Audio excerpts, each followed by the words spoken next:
Hello student, स्वागत है आपका आईसीटी वर्चुअल क्लासेस में। मैं हूं कविता, आपकी साइंस टीचर। उम्मीद करती हूं आप सभी अच्छे होंगे और स्वस्थ होंगे। क्लास हम बात कर रहे हैं यहाँ पर अपने चैप्टर के बारे में। चैप्टर का नाम है breathing and exchange of gases. आपके बायो का चैप्टर है जिसमें हम बात कर रहे हैं ह्यूमन फिजियोलॉजी। जो हमारी यूनिट चल रही है उसमें पहला जो चैप्टर हमने पढ़ा है वो है डाइजेशन। अब हम बात कर रहे हैं यहाँ पे रेस्पिरेशन के बारे में। ठीक है, तो चलो बेसिक सी चीजें हम जानते हैं। हम बात करेंगे वहां से जो हमारे लिए इम्पोर्टेंट है, क्योंकि देखो बेसिक की तो चीजें याद रखनी है, क्योंकि अगर वो याद नहीं है तो आगे की चीजें समझ में नहीं आएंगी। तो हमने रेस्पिरेटरी सिस्टम के बारे में बात की थी। यहाँ पे ये हमारा रेस्पिरेटरी सिस्टम आ जाता है। फिर से हमने बात की है यहाँ पर हमारा जो थोरैसिक कैविटी है, थोरैसिक कैविटी के बारे में बात की है। थोरैसिक कैविटी में होते हैं लंग्स। इसमें पाई जाती हैं दो कव रिंग्स, पैराइटल प्लूरा और विसिरल प्लूरा। इन दोनों लेयर्स के बीच में एक फ्लूइड होता है जिसे हम प्लूरल फ्लूइड यहाँ पर कहते हैं। नेक्स्ट हमने बात की है यहाँ पे थोरैसिक चैम्बर के बारे में। थोरैसिक चैम्बर के जो पार्ट्स होते हैं वो क्या क्या होते हैं। एक तो आपने कहा यहाँ पर वर्टिब्रल कॉलम जो होता है आपके डोर्सल साइड में, पीछे की साइड में। ठीक है, तो हमें पीछे की साइड कैसे दिखाई दे रही है। अच्छा, एक और चीज, आप अभी देखो ये स्टर्नम नीचे हमने दिखा रखा है और यहाँ पर हमने स्टर्नम ऊपर दिखा रखा है। ये स्टर्नम वाला ही तो पार्ट है, ये स्टर्नम है। ठीक है, और ये भी स्टर्नम है। तो कंफ्यूज नहीं करना है कि यहाँ पे तो हमने कहा कि लंग्स के नीचे होता है स्टर्नम, और यहाँ पर हम कह रहे हैं कि यहाँ पर स्टर्नम होता है और यहाँ पे लंग्स पाए जाते हैं। क्या किसी के माइंड में ये क्वेश्चन आया? अगर आया तो देखो, ध्यान से देखो। आपने सुना था, जैसे हम यहाँ पे खड़े हैं, अब हमने कहा यहाँ से ये वाला पोर्शन की हम बात करें, जैसे ये एक पर्सन है, ऊपर वाला जो पोर्शन है उसको हमने ऐसे निकाला, जैसे हम कैप निकालते हैं, पेन की कैप निकालते हैं, वैसे हमने निकाला। आप ऊपर से देख रहे हो तो आप एक्चुअली में यहाँ पे क्या दिखा रहे हो, इस वाली इमेज में आप क्या दिखा रहे हो कि पीछे की साइड जो है वो आपका वेंट्रल, जो पीछे की साइड है, जो आपकी डॉर्सल साइड है, यहाँ पर वहाँ पे आपका क्या है, वर्टिब्रल कॉलम है। ठीक है, फिर आपके क्या पड़े हुए हैं, बीच में लंग्स पड़े हुए हैं। फिर आपके सेंटर में, ठीक है, आपके सेंटर में क्या है, जो यहाँ पे स्टर्नम है, जो बोन है वो पड़ी हुई है। तो बेसिकली हम स्टर्नम को यहाँ पे स्टर्नम है, लेकिन हम इसे दिखा रहे हैं जब हम ऊपर से देख रहे हैं, क्योंकि ऐसे में पड़े होंगे। ठीक है, ये सारी चीजें ऐसे पड़ी होंगी, तो हम उन चीजों को यहाँ पे ऐसे दिखा रहे हैं। क्लियर है इतना? तो अब हमने कहा थोरैसिक जो हमारा चैम्बर होता है उसके क्या क्या पार्ट्स हमने देखे हैं। उसके हमने देखे हैं वर्टिब्रल कॉलम जो आपके डॉर्सल साइड होता है, पीछे की साइड होता है। स्टर्नम जो आपके फ्रंट में होता है, यानी कि वेंट्रल साइड होता है। इसमें हमने कहा रिब्स, रिब्स कहाँ से निकल रही होंगी, आपके वर्टिब्रल कॉलम से आपके रिब्स निकल रही हैं, पीछे से आगे की ओर जाती हैं। ये आपका क्या बनाती हैं, यहाँ पे रिब केज बनाती हैं। रिब केज यानी कि जो रिब्स का एक पिंजरा होता है, रिब केज के अंदर हमारे लंग्स रहते हैं। जब हम छोटी क्लासेस में थे और हमारे पास आता था कि क्या फंक्शन है हमारे स्केलेटल सिस्टम यानी कि कंकाल तंत्र के, उसमें से एक फंक्शन हमने देखा था कि जो हमारा स्केलेटल सिस्टम होता है वो हमारे जो इंटरनल ऑर्गन्स होते हैं उनको सेफ्टी प्रोवाइड करता है, उन्हें सेफ रखता है। उसी का एक एग्जाम्पल आता है आपका रिब केज। आपकी जो रिब्स होती है, तो आपकी रिब पीछे से आती हैं, आगे क्यों ऐसे रहती हैं। उसके अंदर आपके क्या होते हैं, लंग्स होते हैं, और ये लंग्स को क्या कहते हैं, प्रोटेक्शन प्रोवाइड करते हैं। अब जैसे हम गिर जाते हैं, हमें चोट लग जाती है, तो ये नॉर्मल है, हम गिरते रहते हैं। ठीक है, अब ऐसा नहीं कि हम बड़े हो गए हैं तो हम कभी गिरेंगे ही नहीं, कभी आप गिर जाते हैं। तो जब आप नीचे गिरते भी हैं तो ऐसा नहीं कि सीधे आपके जो लंग्स है वो डैमेज हो जाएंगे। आपने कहा पहले तो आपकी जो मसल्स होती हैं, जो मांसपेशियां हैं, आपके जो रिब्स हैं, वहां पर प्रोटेक्शन के लिए होती है। कई बार आपने देखा होगा किसी की जो रिब्स होती है उसमें लाइनर फ्रैक्चर आ जाता है। लाइनर फ्रैक्चर समझते हैं? एक तो होता है हड्डी का टूटना। अच्छा, दो चीजें होती है देखो। एक होता है जैसे कि जॉइंट है, ठीक है, जॉइंट समझते हैं, जॉइंट है। एक तो है जॉइंट का टूटना, एक होता है किसी की लिगामेंट जो होती है वो ब्रेक हो जाती है। लिगामेंट क्या होती है, जो दो बोन को कनेक्ट करती है। बोन तो जुड़ी है, पर लिगामेंट अगर ब्रेक हो गई है तो वहां पर प्रॉब्लम क्रिएट होगी, क्योंकि आपने कहा कि दो बोन को कनेक्ट करने का काम तो लिगामेंट ही कर रहा है। एक होता है कि बोन टूटी नहीं है, बस ऐसे आपने कहीं क्रैक आ जाता है। जैसे क्रैक आपने देखा है किसी चीज में, जैसे क्रैक आ जाता है, ऐसा नहीं कि दो पीसेस हो गए हैं, ऐसा नहीं कि डिसलोकेट हो गया है, बट हल्का से क्रैक आ जाता है यहाँ पे। तो कई बार ऐसा होता है कि किसी के रिब्स में क्रैक आ गया, जैसे वो गिरा तो रिब्स में क्रैक आ गया, लेकिन आपने कहा लंग्स तो सेफ है, लंग्स में तो चोट नहीं लगी है। तो ऐसे ही यहाँ पर ये क्या कर रहा है, हमें सेफ्टी प्रोवाइड कर रहा है। चलो यहाँ तक की बात हो गई है, आगे बढ़े। नेक्स्ट डायाफ्राम जो आपका आता है नीचे, ये जो आपका डायाफ्राम है। अब हमें इतना तो पता है कि क्या काम करता है। ये हमारे इनहेलेशन की प्रोसीजर है जो हमने पढ़ी थी, इसको एक बार देखेंगे इस स्लाइड में इनहेलेशन और एक्सहेलेशन को हम देख रहे हैं। अगर इस स्लाइड में आपको कोई कंफ्यूजन है तो आप पूछ सकते हैं, कोई चीज अगर रिपीट करनी है तो भी आप पूछ सकते हैं। ठीक है, ठीक है, क्लियर है। आगे बढ़े, आगे बढ़ते हैं। पार्शियल प्रेशर की बात की है। पार्शियल प्रेशर हमने कार्बन डाइऑक्साइड और ऑक्सीजन का यहाँ पे देखा है। अब ये देखिए, हमारा जो प्रीवियस टॉपिक था वो हम बात कर रहे थे कि जो यहाँ पर ऑक्सीजन है वो कैसे यहाँ पे क्या होती है, ट्रांसफर होती है फ्रॉम एल्विलाई टू कैपिलरीज। तो इसके लिए हमने कुछ लेयर्स पढ़ी थी। जैसे सबसे पहले हमने कहा एल्विलाई जो होती है वो एक सिंगल लेयर स्ट्रक्चर है, ठीक है, जो बना होता है किससे, स्क्वैमस एपिथेलियम से बना होता है। ठीक है, ये सारी जो आपके सेल्स हैं वो कैसी हैं, आपने कहा स्क्वैमस एपिथेलियम।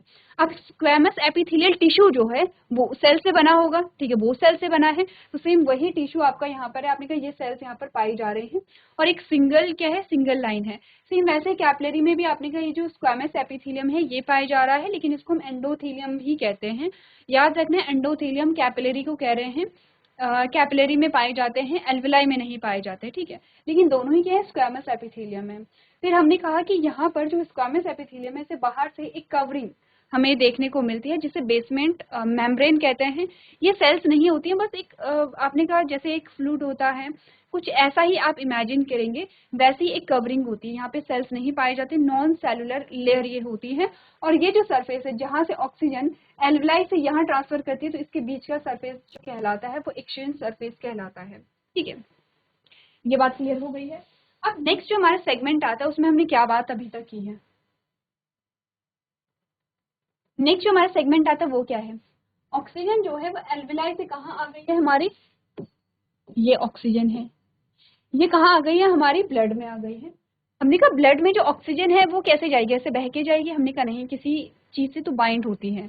ऑक्सीजन का जो ऑलमोस्ट ऑलमोस्ट 3% है वो कहाँ रहता है, आपके ब्लड में रहता है। और ऑलमोस्ट 97% जो है वो आरबीसी में चला जाता है। आरबीसी जानते हैं। अब देखो, कोई बच्चा ये नहीं कहेगा कि आरबीसी मुझे नहीं पता, आरबीसी क्या होती है, मुझे आरबीसी की फुल फॉर्म नहीं पता। अगर कोई ऐसा कह रहा है तो किसी को ऐसा कहना नहीं चाहिए, क्योंकि ये जो हमारा सिलेबस है ये काफ़ी पहले कंप्लीट हो चुका है। आरबीसी हमने बात की है, रेड ब्लड सेल्स। आरबीसी आपने काफ़ी जगह पढ़ी है, जैसे सेल चैप्टर आपने पढ़ा है, वहाँ पर हम आरबीसी की बात करते हैं। जब हम टिश्यू पढ़ते हैं तो हम आरबीसी की बात करते हैं। क्लास 9th में भी आपने टिश्यू पढ़ा है, ठीक है, क्लास 9th में ही आपने सेल भी पढ़ा है, तो आपने वहाँ पर आरबीसी पढ़ी है, जिसे हम रेड ब्लड सेल्स या लाल रक्त कणिकाएं कहते हैं। क्या नाम है इनका, लाल रक्त कणिकाएं।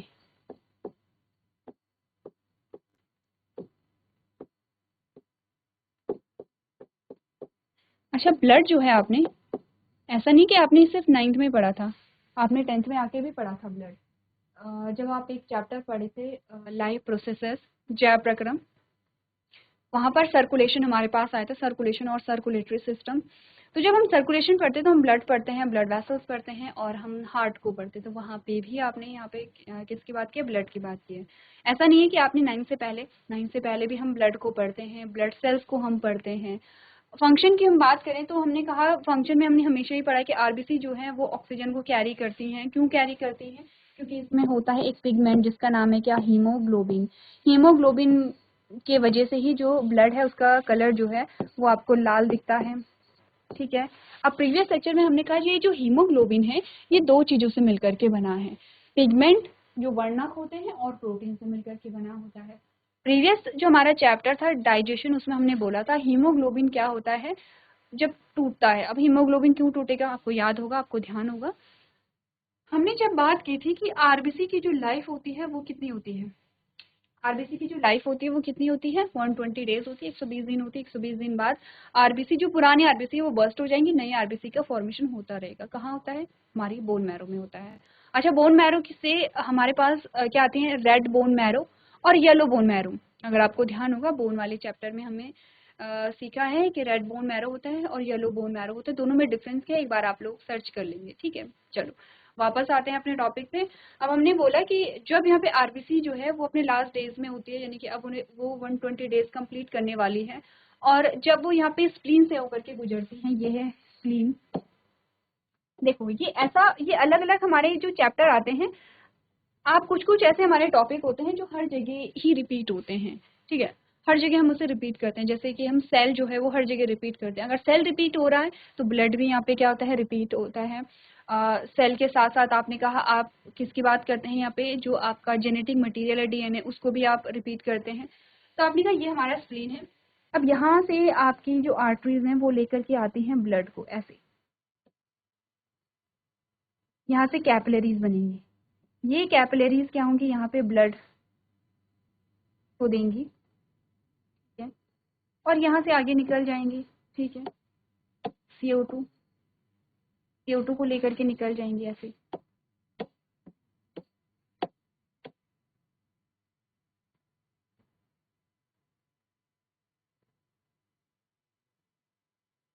कुछ यहाँ से आ रही होंगी ऐसे करके। अब जो स्प्लीन जब आता है तो स्प्लीन में जो कैपिलरीज आती हैं वो बहुत ज़्यादा और ज़्यादा पतली होती हैं। वैसे तो कैपिलरी पतली ही होती हैं आर्टरीज और वेन के कंपैरिजन में, यहाँ पर और पतली हो जाती हैं। अब जब यहाँ पे पतली हो गई हैं तो हमने कहा जब आरबीसी की जो लाइफ है वो ऑलमोस्ट जब कंप्लीट हो जाती है तो यहाँ पे आरबीसी हो जाएगा बर्स्ट। जब आरबीसी बर्स्ट हो जाता है तो यहाँ पे हीमोग्लोबिन निकलेगा। अब ये हीमोग्लोबिन भी क्या हो जाता है, यहाँ पे टूट जाएगा। तो ये किस किस में टूटता है वही हमने देखा है। ये अच्छा, स्प्लीन को ग्रेवयार्ड ऑफ आरबीसी भी कहते हैं इसी वजह से, ठीक है। हीमोग्लोबिन दो पार्ट में टूटेगा, हमने कहा किस किस में टूटेगा, हीम हीम जो कि एक पिगमेंट है। अब हमने बोला था हीम जो है, हीम में दो पिगमेंट होते हैं, बिलीरुबिन एंड बिलीवर्डिन, ठीक है। ये बिलीरुबिन और बिलीवर्डिन जाता है हमारे लिवर में और ये मिक्स हो जाता है बाइल के साथ एज अ वेस्ट प्रोडक्ट। फिर क्या होगा, लिवर से कहाँ जाएगा, स्मॉल इंटेस्टाइन में, स्मॉल इंटेस्टाइन से लार्ज इंटेस्टाइन में, लार्ज इंटेस्टाइन से आपने कहा स्टूल के साथ हमारी बॉडी से बाहर निकल जाता है। प्रोटीन भी यहाँ पर जाता है, कहाँ, लिवर में जाता है। और प्रोटीन जो है लिवर में, वो प्रोटीन मेटाबॉलिज्म नामक प्रोसेस होती है जिसमें आपने कहा ये ग्लूकोज बनेगा। देखो देखो, अगर हम कहें प्रोटीन, प्रोटीन में क्या होता है, एक तो ये ग्रुप होगा, ठीक है, एक तो ये ग्रुप होता है ऐसे वाला, ये ग्रुप रिमूव हो जाता है, ठीक है, NH3 यानी कि NH3 का फॉर्मेशन करेगा। इससे ये यूरिया का फॉर्मेशन करेगा और यूरिया साइकिल चलाएगा, ठीक है। ये जो ग्रुप है ये ग्लूकोज में कन्वर्ट हो जाता है और हमें क्या देगा, एनर्जी देगा। अब ये सारी चीजें जो हैं, ये सारी चीजें नहीं है क्योंकि हमने प्रीवियस चैप्टर में ही पढ़ी है, ठीक है। तो ये तो हमें समझ में आ रहा है कि लिवर में जाएगा तो क्या करेगा, क्या होगा, ये चीजें हम यहाँ पे जस्ट क्या कर रहे हैं, रिवाइज कर रहे हैं। इतनी बात क्लियर हो गई है, ठीक है। अब हमने कहा यही जो हीमोग्लोबिन है इसी की बात कर रहे हैं, ये कहाँ होता है, आरबीसी में होता है। ऑक्सीजन जो है वो हीमोग्लोबिन के साथ बाइंड होती है और हीमोग्लोबिन ही ऑक्सीजन को कैरी करता है डिफरेंट पार्ट्स में। इसके साथ साथ हमने यहाँ पर जो हीमोग्लोबिन है उसका स्ट्रक्चर देखा था। हीमोग्लोबिन में 4 हीम ग्रुप होते हैं, 1 2 3 4। एक एक हीमोग्लोबिन की बात हो रही है, एक हीमोग्लोबिन में 4 हीम ग्रुप होते हैं। अच्छा, एक आरबीसी की अगर मैं बात करूं, ये जो एक आरबीसी है, इस आरबीसी में कितनी हीमोग्लोबिन है, मिलियंस में हीमोग्लोबिन है, बहुत ज्यादा है, ठीक है, एक बहुत बड़ा नंबर है, मिलियंस में हीमोग्लोबिन है।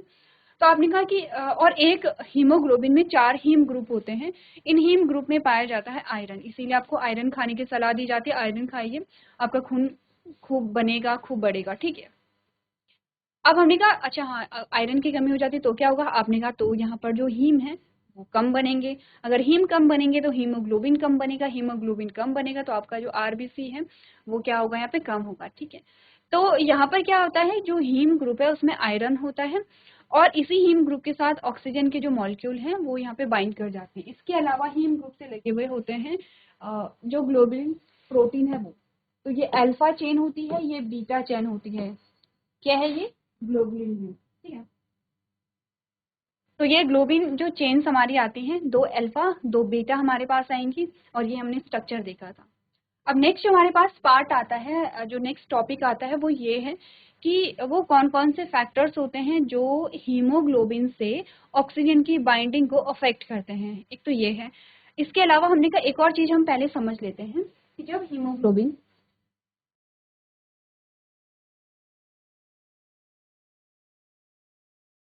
एक और चीज हम समझते हैं कि ये हमारी सेल है, ठीक है, फॉर एग्जांपल ये हमारी सेल है, यहाँ से आए आर्टरी, ये कैपिलरी बनाते हैं ऐसे करके, ऐसे बनाएंगे, ठीक है। यहाँ से आया और ये हमारी क्या आती हैं, जो आरबीसी है। सेल थोड़ा बड़ी बना दें, फिर आरबीसी भी बड़ी बना देंगे।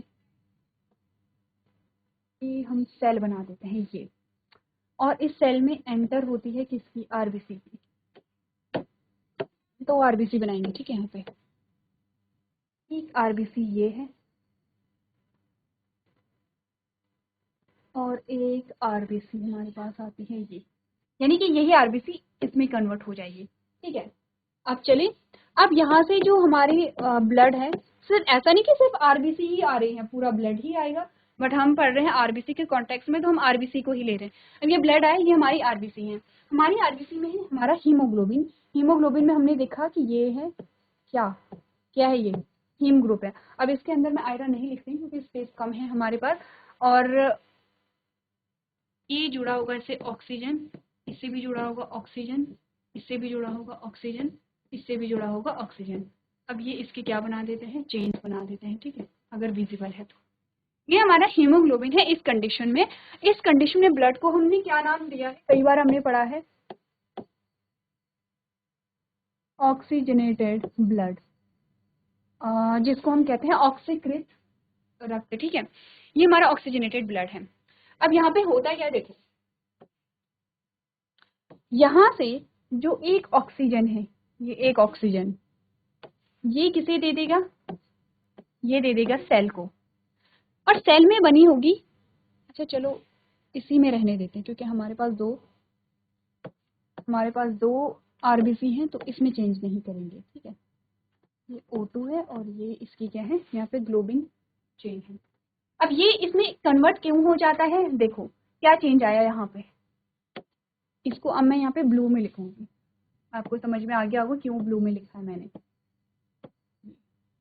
इससे जुड़ी है ऑक्सीजन, इससे भी जुड़ी है ऑक्सीजन, इससे भी जुड़ी है ऑक्सीजन, और इससे जुड़ा है CO2, साथ में इनसे इनके जो क्या है ग्लोबिन चेन है वो है। देखो, अच्छा इसको हम क्या कहेंगे, इसको भी लिख लेते हैं पहले।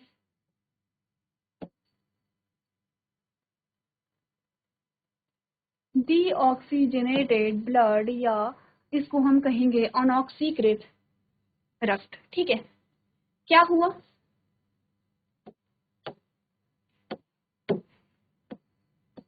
क्या हुआ, एक ऑक्सीजन डोनेट हो गई है ये, ठीक है। ये एक ऑक्सीजन क्या हो गई है, डोनेट हो गई। कौन सी वाली ऑक्सीजन डोनेट हुई है, यानी कि ये वाली ऑक्सीजन जो है वो यहाँ डोनेट हो गई है, ये वाली, ठीक है।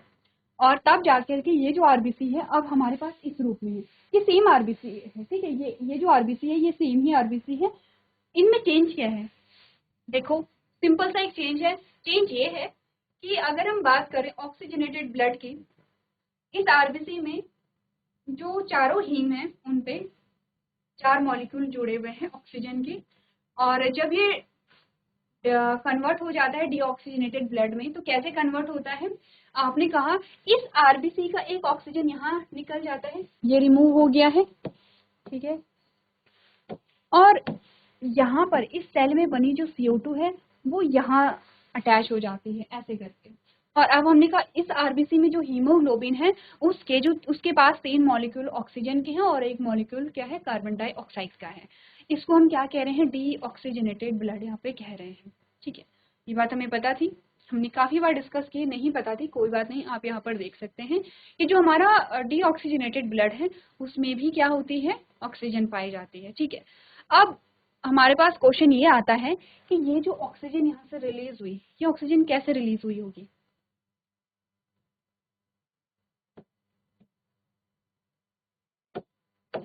क्वेश्चन ये आता है,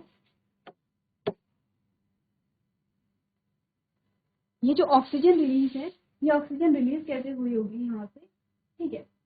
यानी कि कौन से ऐसे फैक्टर हैं जो ऑक्सीजन और हीमोग्लोबिन की जो बाइंडिंग है उसको अफेक्ट करेंगे। ही तो हमने कहा था कि जो हमारी हीमोग्लोबिन है और जो ऑक्सीजन है उसके बाइंडिंग को अफेक्ट करने के लिए कौन कौन से फैक्टर है। देखो ऑक्सीजन का रिलीज होना तो इम्पॉर्टेंट है, ऑक्सीजन रिलीज होगी, लेकिन ऑक्सीजन रिलीज ही क्यों होगी यहाँ से, अगर उसने यहाँ पे बॉन्ड बना लिया है हीमोग्लोबिन से तो वो रिलीज ही क्यों होगा।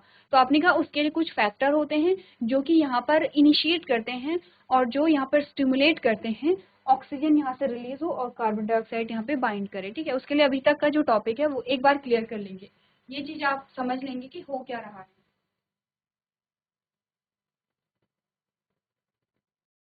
चलिए अब आगे यहाँ पर बात करते हैं। ठीक है, अभी तक तो हमने ये बात कर ली है कि जो हीमोग्लोबिन है उसमें 4 जो मॉलिक्यूल हैं वो बाइंड कर जाते हैं और उसके बाद यहाँ पर ये क्या करता है, मूव करता है और डिफरेंट जो हमारी सेल्स होती हैं उन्हें यहाँ पर ऑक्सीजन पहुंचाता है। ठीक है, आगे बात करने से पहले कि वो कौन कौन से फैक्टर हैं जो यहाँ पर अफेक्ट करते हैं इनकी बाइंडिंग को, उससे पहले एक और चीज हमें क्लियर करनी है।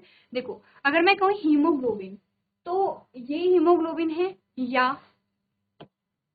या मैंने कहा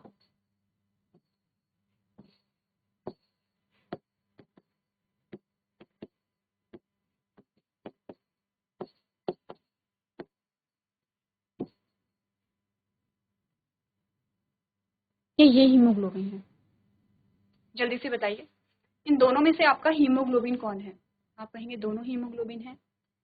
हाँ ठीक है, दोनों हीमोग्लोबिन है, लेकिन डिफरेंस कितना है, ये आपका जस्ट हीमोग्लोबिन है,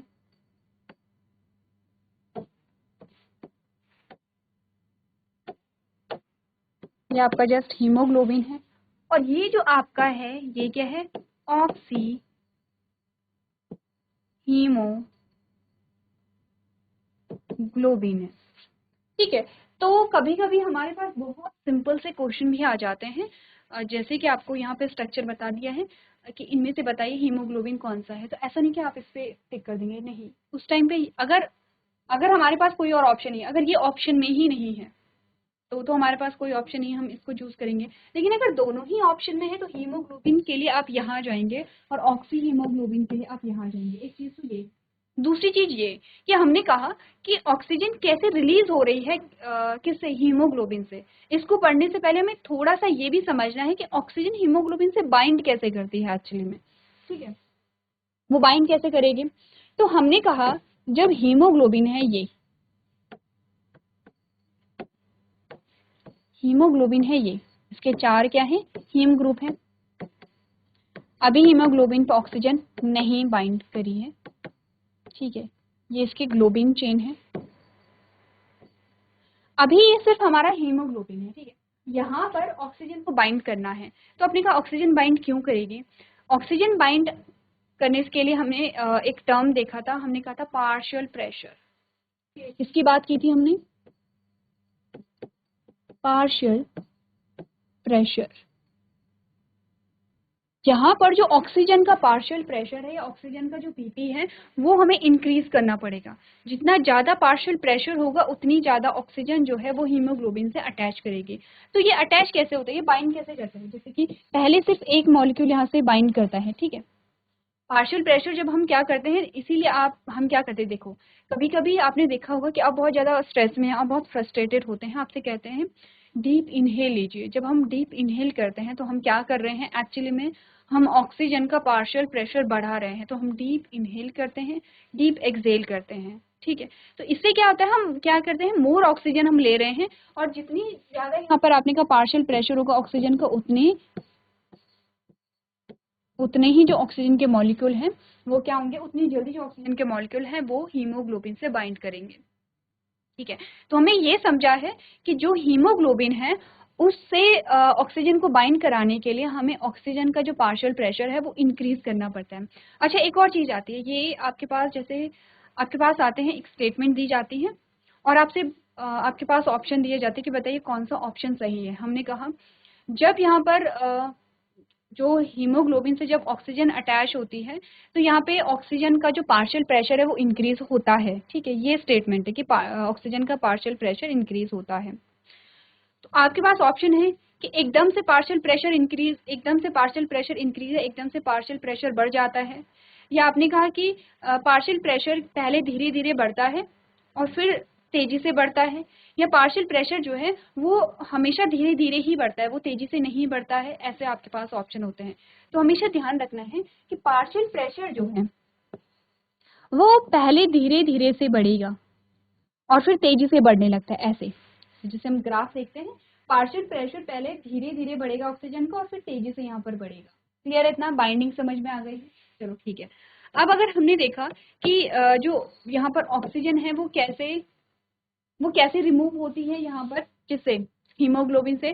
सबसे पहला जो फैक्टर है जो हीमोग्लोबिन और ऑक्सीजन की बाइंडिंग को अफेक्ट करता है वो है यहाँ पर कार्बन डाइऑक्साइड। ठीक है, कार्बन डाइऑक्साइड, क्योंकि हम जानते हैं, क्योंकि यहाँ पे कंसंट्रेशन ग्रेडियंट भी आ जाता है। ठीक है, क्योंकि हम जानते हैं कि यहाँ आते आते जब ये वाली कंडीशन होती है, जब इसने ऑक्सीजन को यहाँ पर दे दिया है, यहाँ पर सबसे पहली चीज क्या हुई अगर आपने नोटिस की है कि हमने कहा पार्शियल प्रेशर जो है ऑक्सीजन का of O2, partial pressure of O2 वो क्या हुआ है यहाँ पे, डिक्रीज हुआ है। ठीक है, अगर हम कंपेयर करें कि जो एल्विलाई में पार्शियल प्रेशर था और यहाँ पर जो पार्शियल प्रेशर है वो डिक्रीज हुआ है।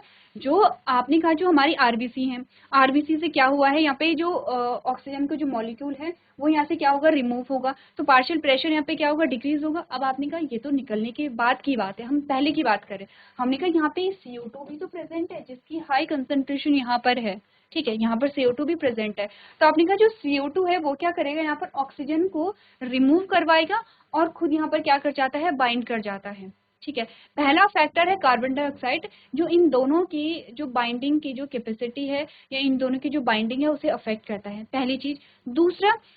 दूसरी चीज भी देखते हैं कार्बन डाइऑक्साइड है। अब ये कार्बन डाइऑक्साइड जो है ऐसा नहीं है, अभी तक हम क्या कहते हैं कि जो हमारी हीमोग्लोबिन है वो ऑक्सीजन को क्या करती है, सेल्स को दे देती है, वहां की CO2 उठाती है और वापस से कहाँ लेकर के आएगी है, हार्ट, और हार्ट से कहाँ, लंग्स में लेकर के आएगी।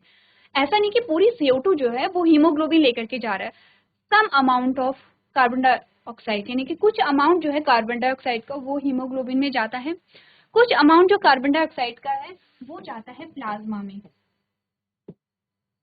और प्लाज्मा में जो H2O है उससे बाइंड कर जाता है। ठीक है, तो ये क्या होगा, H2O प्लस CO2, और ये बनाता है H2CO2, ये बनाएगा, ये आगे जाकर के टूटता है किसमें, H प्लस प्लस HCO2 में।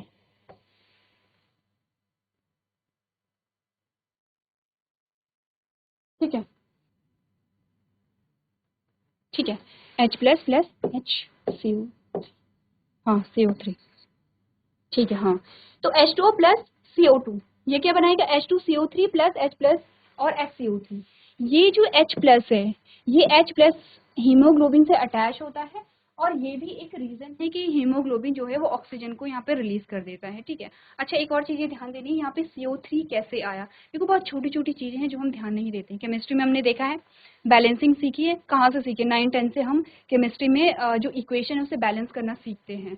तो यहाँ पर CO3 आएगा, क्यों 3 आएगा, ऑक्सीजन नंबर देखो यहाँ पे ऑक्सीजन नंबर कितना है, 2 ऑक्सीजन ये है और 1 ऑक्सीजन ये है। ठीक है, और हाइड्रोजन कितने हैं, 2 हैं, कार्बन तो एक ही है, तो हमने कहा हाइड्रोजन 2 यहाँ आ गई। ठीक है, कार्बन 1 यहाँ आ गई। अब हमने CO2 लिखा था, ठीक है, तो CO2 2 ऑक्सीजन तो यहाँ आ गई, तो 1 ऑक्सीजन हमारी रह गई थी, तो आपने कहा आपने क्या लिखना है, CO3 लिखना है। ठीक है, तो बैलेंसिंग जो है अब आगे जा करके, क्योंकि अब आप हायर क्लासेस में आ गए हैं, तो अब आप जो भी इक्वेशन लिखेंगे वो बैलेंस करके लिखेंगे। जैसे जब हम फोटोसिंथेसिस पढ़ते थे तो हम वहाँ पर बैलेंस नहीं करते थे इक्वेशन को, हमें बेसिकली ये समझना है कि जो रिएक्टर हैं वो क्या है और प्रोडक्ट हमारे पास क्या आया है। लेकिन अगर आज के डेट में आप लिखते हैं इक्वेशन यहाँ पर किसकी, फोटोसिंथेसिस की, तो आप बैलेंस्ड वे में ही लिखेंगे। ठीक है, तो ये छोटी छोटी चीज़ें हमें क्या करनी है, ध्यान देनी है।